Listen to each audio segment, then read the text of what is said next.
please hurry," a woman shouted into the phone, calling the ambulance. "My son has stopped breathing. He's so little. Please hurry. Help. Please help him. I beg you." "Please give me the address," said the dispatcher on the other end of the line. "Please stop crying and tell me your name, your child's name, and where you live. The faster you calm down and give me your address, the faster the ambulance will come to you." "Tobias, his name is Tobias," said the distraught mother, giving the address but continuing to sob and beg for the ambulance to come quickly. The dispatcher quickly passed on the information to the ambulance. "The child is not breathing," shouted Neville to the driver, and they rushed to the specified address. 5 minutes later, the ambulance stopped and the driver opened the door. "We've arrived. This is the entrance." He waved at the grey steel door. Neville and Charles hurried inside without hesitation. Fortunately, an old woman came out of the entrance and held the door for them, telling them which floor they needed. Neville pressed the doorbell, and the door immediately opened. "Where is your son?" Neville asked, entering the hallway. Charles followed close behind. "There, in the nursery." The woman waved her hand at the door and fell into a chair, crying and hiding her face in her hands. The baby lay on the couch, covered with a blanket almost to his head. Only wet strands of dark hair were visible on the clean, light green pillow. "Tobias?" Charles called softly and touched the child, but then pulled his hand back and almost screamed. At first, he thought they had come too late. The baby wasn't moving and was frozen. But when Neville pulled the blanket off him, both doctors almost turned grey, realizing that they were looking at an ordinary doll, a life-size boy. He looked like he could be 2 years old, no more. It was made very realistically, and it was quite possible that it was a custom order. "Talented handmade work," Neville said, examining the toy child's rosy, chubby cheeks. From the adjacent room came the sobs of a woman who called herself a mother. "What should we do?" asked Charles. "First, we need to inform that the call, thank God, is false." "At least that's good," answered Neville. "Okay, then you call them while I'll go see the inconsolable mother."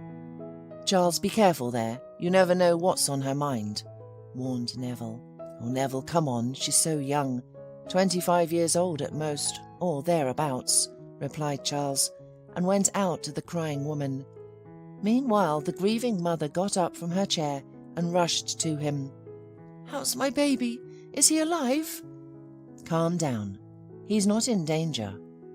Let me take your details and we'll pass them on to our colleagues. They work more in this area and will provide you with timely and necessary assistance. What's your name?" From what he said, the woman only heard that Tobias was not in danger and his question about her name. "My name is Madeline, and my son Tobias. He's a good boy, quiet, calm, obedient, and I was so scared when I realized he wasn't breathing." "Everything will be fine," promised Charles, and the woman went to where Neville was.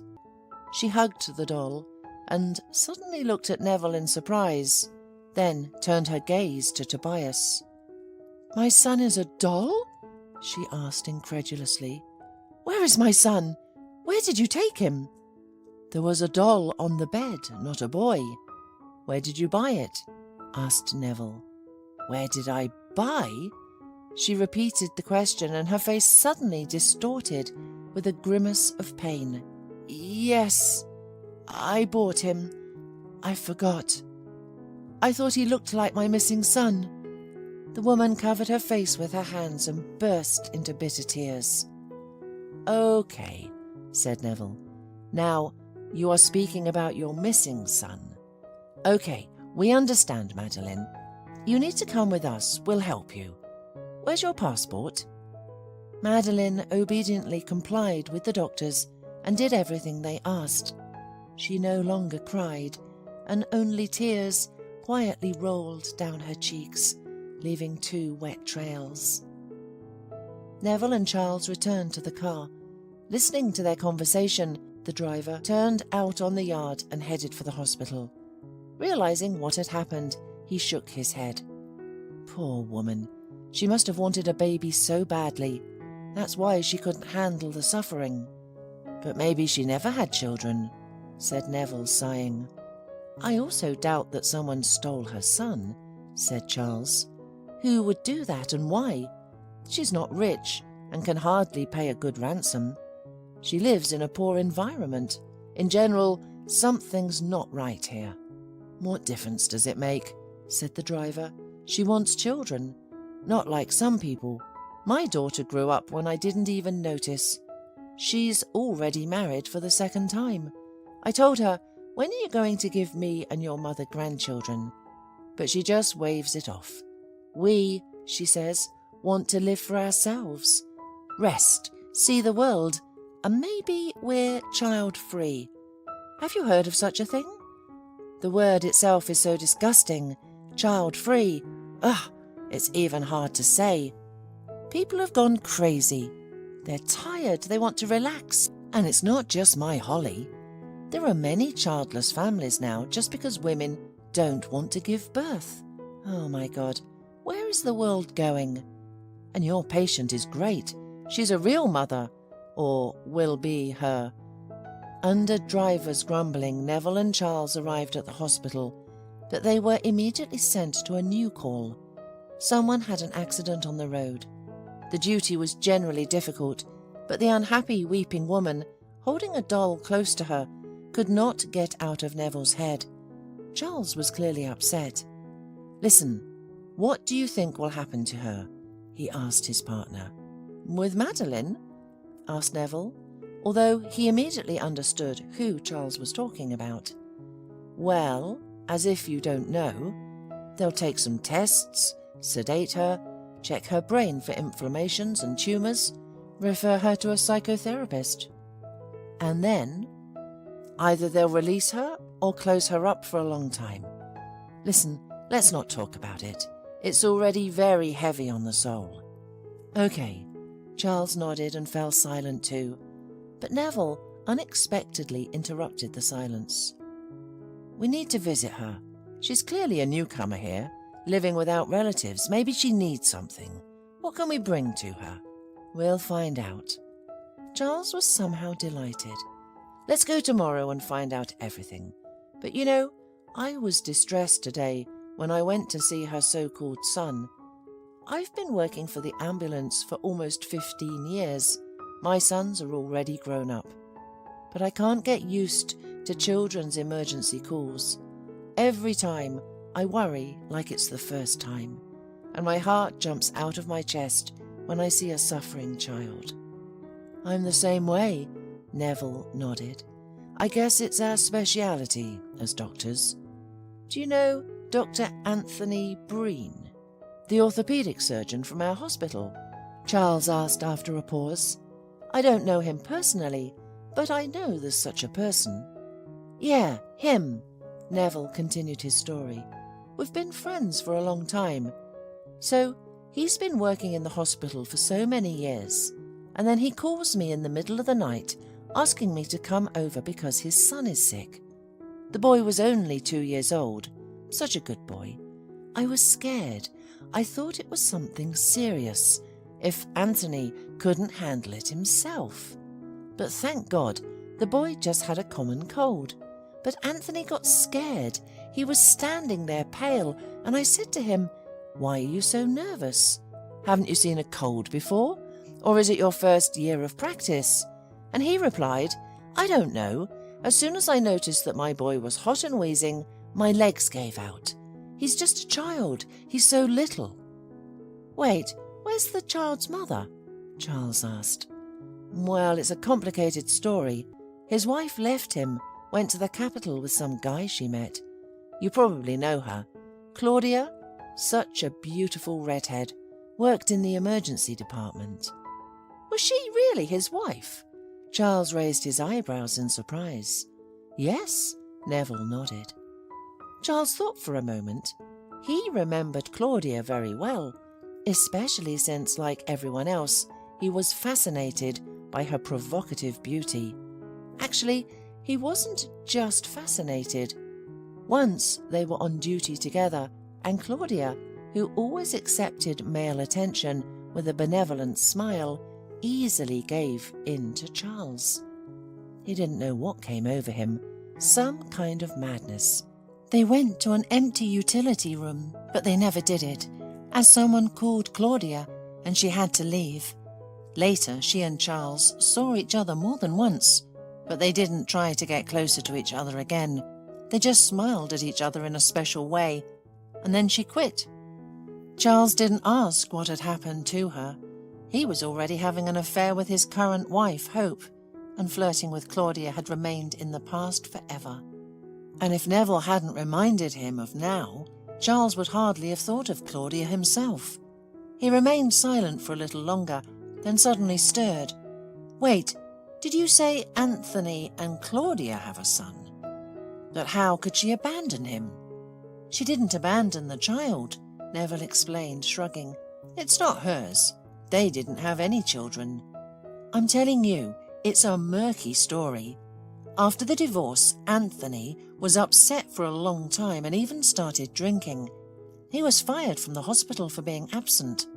During that time, he met a girl who worked at a liquor store. She was from some closed settlement or something like this. I don't know exactly where she's from.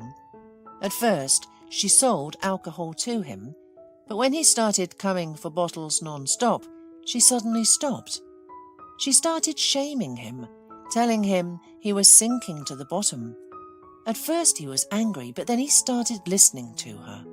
Gradually, he got involved in a new relationship. She came to him, cleaned up the apartment, cooked, and of course it didn't go without intimacy. In short, this girl pulled Anthony out of his misery. And then her mother showed up. She saw who her daughter was living with, created a scandal and took her away. She took her back to her homestead, apparently. "And what about Anthony?" Charles asked. "Nothing," Neville replied. "He didn't know anything besides her name. I asked him how this could be, and he just shrugged and said it was so good with her, better than anyone else, and everything else seemed unimportant. He even wanted to marry her, but this girl's mother ruined everything. In short, they disappeared, and a year later, someone left a basket with a child at Anthony's door. Can you imagine? He went to the police, but they just shrugged. They wanted to put the baby boy in an orphanage, but Anthony did a DNA test and found out that it was his son. Since then, he has been raising him himself. He moved out of his rented apartment and back to his mother's apartment. She helped him for the first years. Now he lives separately from her again and has his own place with a mortgage. And when he goes on duty, Anthony's mother stays with little Ethan. She comes to visit her grandson. Wow, that's a sad story. It's good that in the end Anthony was able to rise from the bottom and return to his practice. Okay, Neville, see you around, and don't forget about Madeline. 2 weeks passed. One morning, Neville and Charles, who had once again been out on the same shift, saw a young woman waving modestly at them from a distance. She hurried to them. "Hello, Madeline," Neville smiled. "How are you feeling?" "I came to thank you for visiting me at the hospital and not leaving me in trouble, for the things that you collected for me, just for worrying. Honestly, I don't know such words of gratitude to express." "You better tell us how you are," said Charles, who was embarrassed by such praise. "Well, I'm fine now. The doctor said it was a one-time nervous breakdown. They didn't find anything wrong with me, although I had to spend a week in the hospital. Neville, Charles, don't think badly of me. I'm perfectly normal. And they really did steal my child. I came to this city to find him, and I will find him. And the nervous breakdown? You see, I was exhausted that day. I wandered around the city for a long time, and suddenly I saw a boy on the storefront. and it suddenly seemed to me that he might look like my little boy. I bought the doll and didn't take my eyes off her all evening. I cried. And then suddenly it seemed to me that he was alive and not breathing. I'm sorry that I caused a panic and even called an ambulance. Are you feeling better now? Yes, thanks to you. We're glad, Neville and Charles said in unison and laughed. And now, excuse us, Madeline. We need to work. Yes, I'm also rushing to work. Only, guys, here, I brought you pies. This is in gratitude for what you did. Did you bake them yourself? Charles was somehow surprised. Yes, I work at the pie shop on the corner of 29th Street. It's my part-time job. I am a teacher by profession, and I came to work early today to have time to prepare the pies for you. The men thanked Madeline again, took the package with the pies, and said goodbye to her, happy that everything ended well for her. The day was coming to an end when Anthony called Neville. Hello, buddy. Listen, I have a problem. I've asked everyone, but no one can help me. And if you can't help, then it's unfortunate. What happened? You see, tomorrow I start my intensive course in the medical school. I have to go, but it's for 3 days and I have no one to look after Ethan. My mother got sick. It's nothing serious, just a common sore throat, but she can't take care of the child anymore. She's lying down with a fever and coughing hard. I called everyone, but everyone had their own things to do. Ethan is a calm kid, not problematic, so I thought, can your wife take care of him? I will pay, just tell me how much. What are you talking about? Neville protested. I wouldn't take any money from you. But the thing is, Mary and our daughter left yesterday to visit her parents. They've been gone for several days and won't be back until next week. Okay, I understand. Sorry for bothering you. Anthony's voice sounded not just disappointed, but truly hopeless. I tried to find a nanny through an ad, but they all seemed unreliable. Listen, Neville suddenly had an idea. I have a new acquaintance. Her name is Madeline. She's a good girl, really. She lives alone. Do you want me to talk to her and have her come over? You can see her for yourself. I think you'll like her. By the way, she's also a teacher by profession. Charles, who heard the entire conversation, widened his eyes and quickly whispered to Neville, You're out of your mind. She just got out of the mental hospital. Can she be trusted with a child? You're taking a risk. She's normal, Charles. I saw her eyes, and you did too. And the psychiatrist said that she's fine. Anyway, you should tell Anthony who she is, Charles said. Neville nodded. Anthony, there's one thing, though. Anthony listened carefully, paused, and then asked, Would you trust her with your child? Yes, Neville replied without hesitation. Okay, Anthony said. Send her over to me. Returning from another call, Neville asked the driver to turn onto 29th Street, which was not far from them. There's a pie shop there. Can you stop for a minute, please? The driver, a reserved 50-year-old man, wasn't used to asking unnecessary questions and fulfilled his request without any conversation, saying only, Oh, I know the place. Sometimes I buy donuts from them. Very delicious. They arrived at the location and the first person Neville saw was Madeline. She was surprised to see her acquaintance, but when she understood what he was asking for, she smiled simply and openly. Of course, give me the address and I'll come to your friend's place at 7. Neville left all of Anthony's information and left, while Madeline, as promised, went to the address that she had written on a notebook sheet. Soon she was standing in front of the door of the needed apartment, pressing the doorbell. The door was opened quickly, but as soon as Madeline saw the man standing before her, she paled sharply and fell unconscious into his arms. Anthony picked her up and carried her to the couch, repeating her name and trying to revive her. When she opened her eyes, he asked, surprised by the unexpected visit, How did you find me? She burst into tears in response and said, Anthony, my mother didn't forgive me. She took me away. She wanted me to marry Damon, but I was already expecting our son. My mother screamed that I was a bad daughter, that I betrayed everyone. Everyone turned away from me. My relatives cursed me for disgracing them. They took me to a village where I gave birth to my boy, and I named him Tobias. Remember, you wanted to name our son that, and a week later my baby was stolen from me. I know my mother did it. She didn't want such a grandchild, and I was supposed to marry some old man and serve him all my life. Oh my God, Madeline! Anthony couldn't find the words, but she continued hurriedly, gasping for breath as she told the story of her unhappy life. Anthony, I ran away at night. The old woman who was watching me was asleep. There was a real storm outside at night, and I quietly left. I hid for a long time, didn't want to be found, and I managed to come back here. Kind people helped me. I came to your old address, and I wanted to tell you everything. I wanted you to help me find our little son, but you weren't there.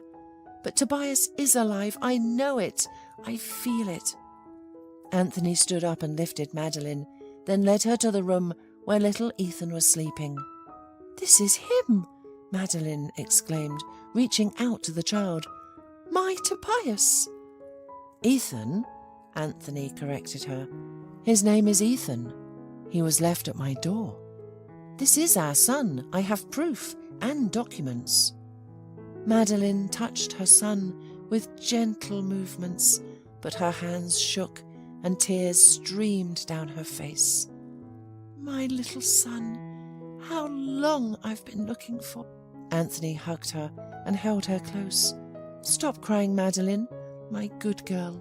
I won't let you go anywhere and won't give you to anyone. Now everything will be fine with us.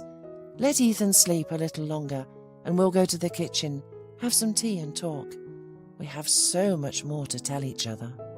The next day, the happy, smiling Madeline left with Anthony and little Ethan.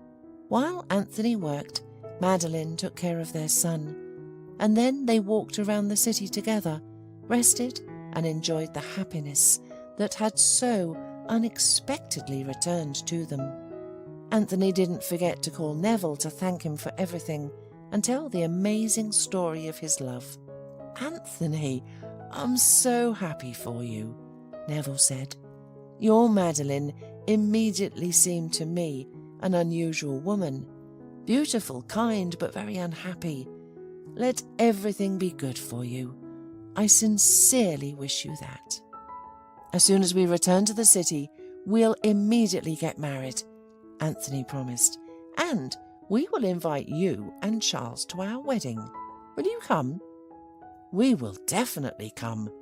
Neville laughed and hurried to Charles to tell him the unexpected news.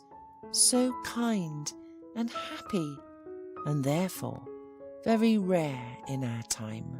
Happiness and love exist, and everyone needs to believe that it will eventually find everyone who deserves it.